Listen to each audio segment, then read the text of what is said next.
A Escola de Ensino Básico Central Bercoli enfrenta problema infraestrutura básica.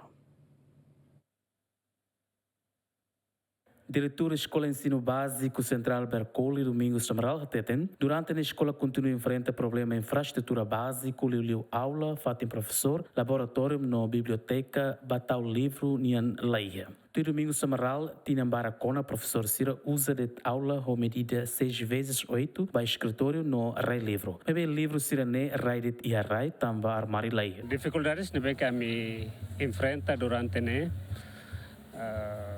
problema ba be a minha laboratório sem falta laia, biblioteca laia e depois escritório ba be professor Cira irane ki teves a mi professor sanulu resin mas be a mi hamotuk dete fatida pois livro serane hamotuk tau hamotuk dete be fatin mestre Cira turbane terlosne tem que keta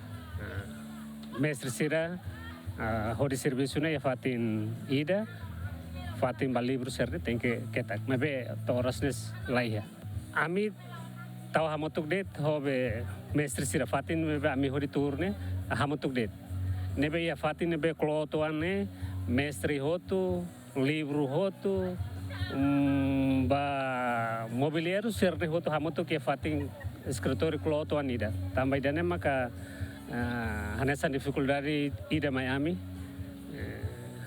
ano inga ta bao ini sebele karik preparamos sa fatin ba livro serne tem que keta Cuidado susi EBC Bercoli, estudante Siranebe Magdadaun, alau hela estudo e a escola ne, a mutuk atos rua resin, no professor Sanulo Resinida. Lamberto da Silva, GMN.